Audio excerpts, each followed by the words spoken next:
ايه رأيكم بقى؟ بصوا الجمال والحلاوة، بصوا بسم الله ما شاء الله. بصوا اكنه مشوي بالظبط، ما شاء الله حلو جدا. والشيش طاووق بتاعنا جوسي جدا وما شاء الله مستوي يعني. بصي طعمه مش قادره اقولك، تكه الفحمه مخلياه رهيب رهيب رهيب. وطبعا ده الرز بتاعنا المفلفل اللي احنا عملناه مع بعض. بصوا بسم الله ما شاء الله، بصوا مفلفل ازاي، يعني مش قادره اقول لكم على الجمال.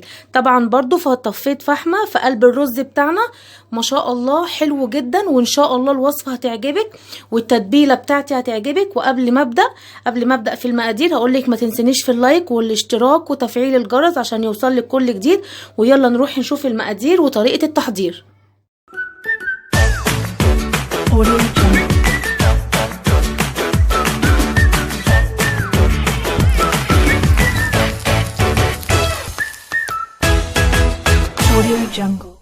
السلام عليكم ورحمة الله وبركاته. اللهم صل وسلم وبارك على سيدنا محمد.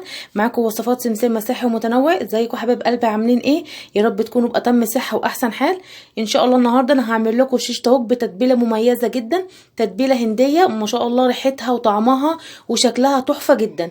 هقول بسم الله الرحمن الرحيم. انا هنا معايا الوراك اللي انتوا عايزينها. هي طبعا الشيش طاووق بيتعمل بالصدور بالوراك. لو انت عايزه تعمليها بالصدور مفيش اي مشكله، بس هتبقى ناشفه. لكن الصدور فيها نسبه دسم بتبقى حلوه جدا. انت بتروحي للفرارجي بيخليها لك طبعا، وهو بيخليها واحنا بنقطعها بالطريقه ديت. تمام، يعني ممكن تقطعي الوركه على 2 أو 3. تمام كده. طبعا الكميه اللي انتوا عايزينها. ومعايا هنا معلقه كبيره كاتشب، ومعلقه كبيره باربيكيو، ومعايا هنا نص عصرة ليمونة، ومعايا كوباية زبادي، ومعايا معلقة كبيرة خل، ومعايا ربع كوباية زيت.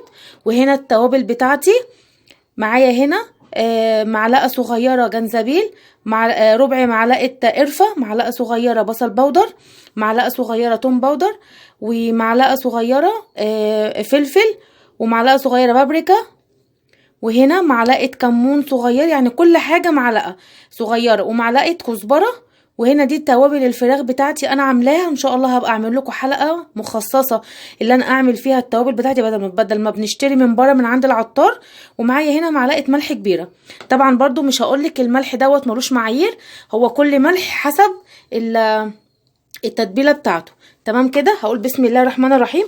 انا هجيب هنا طبق معايا وهحط فيه الزبادي. طبعا هتقولي لي الزبادي هنا ليه؟ الزبادي هنا بيطري الفراخ بتاعتي. تمام، هحط الزبادي بسم الله، واحط التوابل بتاعتي كلها اهو كده. حبايب قلبي انا كده حطيت الباربيكيو وحطيت الكاتشب. طبعا الحاجات دي الباربيكيو طبعا للمشويات حلو جدا. ومعايا هنا معلقه الخل، ومعايا ربع كوبايه الزيت علشان خاطر تديها لمعان وما تتحرقش مننا خالص. تمام. ودي نص عصرة الليمون اهو كده انا بعصرها. بسم الله بسم الله الرحمن الرحيم. انا هفضل اقلب في الخلطة دي كده كلها اهوت اهو كده اهوت. بصوا زي ما انتوا شايفين كده انا عملت خلطت كل المكونات بتاعتي اهيت. هقول بسم الله الرحمن الرحيم. هنزل هنا عليها في الصدور في الوراك بتاعتي اللي انا خلياها من عند الفرارجي. هتقولوا له انا عايزه اعمل، يعني انتوا شوفوا الكميه اللي انتوا عايزينها وتقولوا له اخليها لي شيش طاووق. هو بيخليها. طبعا انت ممكن تعمليها بالصدور زي ما قلت لك، بس زي ما قلت لك الوراك بتبقى فيها نسبه دسم لكن الصدور ناشفه شويه. تمام كده، هتديها نسبه نشفان شويه. انا طبعا هسيبها في التتبيله ديت. بصوا انا مقطعه كده اهو، مقطعه الورك 3. تمام زي ما انتوا شايفين كده. انا هسيب التتبيله ديت 4 ساعات. تمام، تاخد وتدي كده مع نفسها.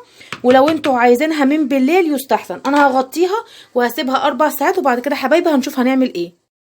عقبال بقى ما الشيش طاووق يتبل معانا، سيبنا كده 4 ساعات. يلا نعمل الرز البسمتي. معانا هنا 3 معالق زيت وعليهم معلقه سمنه بلدي او معلقه سمنه، اي سمنه عندك. انا بصراحه بحط هنا سمنه بلدي عليها بتبقى حلوه جدا. انا هسيبها كده بس ايه تسيح اهوت اهو. بسم الله. هقوم منزله عليها بصله بكون مقطعاها، وعليها 3 فصوص توم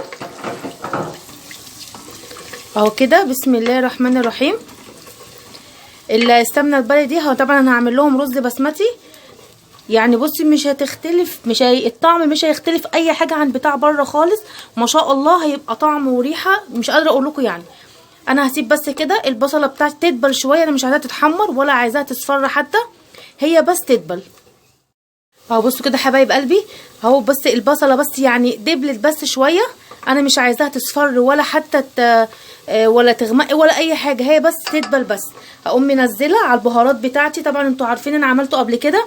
معايا هنا كزبره وفلفل فلفل اسمر وكمون والسبع بهارات تمام، وكبابه صيني، ومعايا هنا قرفه، ومعايا ورق لورا، و2 مكعب مرق، ودي بهارات الكبسه، ودي معلقه كركم.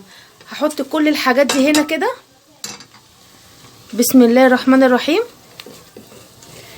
اول بس ما هتتحمص يعني ريحتها كده تظهر. طبعا انا الرز البسمتي دوت انا كنت عاملاه معاكم قبل كده، انا برضو قلت اعمله لكم، هبقى اسيب لكم المقادير بتاعته والبهارات في صندوق الوصف تمام كده. انا كنت مش هعمله بصراحه، مش هصوره، بس قلت برضو هصوره معاكم للناس برضو اللي ما حضرتش الفيديو بتاع الفراخ الشيش اهو. بصوا كده ما شاء الله كده حبايبي. فضلت اقلب فيها كده لحد بس ما ريحه البهارات بتاعتنا طلعت. لما بتبقى البهارات صحيحه بتبقى افضل، عشان حتى يعني ايه ما يبقاش فيها بهارات كتير قوي ناعمه. انا كده في اللحظه ديت بسم الله هنزل 2 كوباية ميه او 3 كوبايات، طبعا حسب كميه الرز اللي عندك. انا بستعمل رز بسمتي، طبعا كل كوبايه وعليها كوبايه ميه تمام كده اهوت. طبعا انا هنا مش حاطه ملح، انا حاطه مكعبين مرقه. وبعد ما الشوربه بتاعتي يعني بعد ما الميه بتاعتي تغلي هدوق الميه، لو لقيتها محتاجه ميه ملح تاني انا هحط بقى ملح تمام. انا بس هسيب الميه بتاعتي تغلي وبعد كده هحط الرز. بصوا حبايبي والميه بتاعتنا غليت اهيت، وانا دقتها لقيت الملح بتاعها مظبوط، بس هحط لها معلقه ملح صغيره كده تمام، عشان برضو ايه يعني يبقى ولا حادق ولا مالح، يعني يبقى برضو الملح بتاعي مظبوط تمام كده. اول حاجه انا خلاص بعد ما الميه بتاعتي غليت اهيت، بسم الله الرحمن الرحيم، انا بنزل الرز بتاعي كده اهوت تمام اهوت. بسم الله اهو زي ما انتم شايفين كده. واول ما هيغلي ويخش في السوا اهو موطيه عليه، انا بقى هسيب الرز بتاعي يستوي براحته. ويلا بقى حبايب قلبي نعمل الشيش طاووق. وهنا بقى حبايبي ان هنعمل الشيش طاووق بتاعنا. انا هنا جايبه صينيه وحاطه فيها العيدان بتاعه الشيش طاووق هنا، عشان حطها في ميه عشان ايه ما تتحرقش مني في الفرن تمام كده. ودي طبعا ده الفلفل والبصل والطماطم اللي هزين بيهم، اللي هحطهم ما بين الشيش طاووق بتاعي تمام اهو كده. انا هجيب واحده. بسم الله الرحمن الرحيم. اول حاجه انا هجيب هنا الطماطمايه اهو كده، ما بنجيش للاخر، احنا بنيجي هنا بنسيب يعني ايه مسك اهو. بصوا كده اهوت. بعد كده بحط بصلايه اهو كده. بعد كده بحط قرن فلفل اهو كده اهوت اهو. بصوا بعد كده هحط شيش طاووق تاني اهو كده. هحط طماطمايه، بعد كده هحط بصل، وهحط قرن فلفل، بعد كده هحط شيش طاووق تاني. بسم الله يعني الخله بتاخد 3، هتحطوا 3 شيش طاووق. بصوا اهو بصوا بسم الله ما شاء الله، بصوا عامل ازاي. بعد كده بقى هقفل اهوت اهو كده. هقفلها بقى باخر حاجه الفلفل والبصل والطماطم اهو. بصوا زي ما انتم شايفين كده اهوت. انا بقى هخلص كل الكميه بتاعتي وهوريكم هنعمل ايه تاني كده. خلاص يا حبايبي انا خلصت الشيش طاووق بتاعنا. بصوا ما شاء الله عامل ازاي اهوت. انا جبت هنا صينيه مربعه وانا هنا عندي شبكه. طبعا اللي ما عندوش شبكه مش مشكله خالص، ممكن يحطها كده، تمام، يحطها ما بينها كده. ليه بقى كده؟ لاني انا مش عايزه الشيش طاووق بتاعي يلمس الصينيه، لان ممكن يعني ايه يجيب ميه كتير. وفي ناس برضو ممكن تجيب حاجه زي كده صينيه كبيره وبتديها تشويحه من فوق. انا بصراحه الحركه دي ريحتني جدا. انا بجيب كده الشبكه بتاعتي وبرص هنا كده الشيش طاووق بتاعي. بسم الله الرحمن الرحيم. اهو كده اهوت، بصوا انا رصيته اهوت، شايفين كده؟ بصوا ما شاء الله، بصوا رصيته ازاي، ما شاء الله حلو جدا. انا طبعا هحطه كده على الرف اللي في النص على اعلى درجه حراره. اول ما هيستوي كده من تحت اقوم عاملاه كده، تمام. يعني هفضل اقلب فيه كده وهو على اكنكم بتشووه بالظبط على الفحم. بنفضل يعني نعمل فيه كده اهوت لحد ما يستوي من الجنبين، تمام. بعد كده بعد ما بيتعمل خالص هجيب بقى فحمايه واقوم مطفياه فيه. بس ايه، هنخلينا في المرحله دي الاول. اول ما هيستوي هقوم مطلعاه وحطاه في حاجه كبيره ومطفيه فيه الفحمايه. اهو بص الشبكه، حتى لو انتوا خدتوا الشبكه بتاعه الفرن وحطيتوه كده علشان خاطر ما ينزلش ميه. بصوا بسم الله ما شاء الله، بصوا عامل ازاي اهوت. بصوا ولا منزل ميه ولا اي حاجه. انا بفضل اسويه كده على الجنبين. خلاص هو قرب يخش في السوا اهوت. هخلصه باذن الله خالص، وبعد كده هطفي فيه فحمه.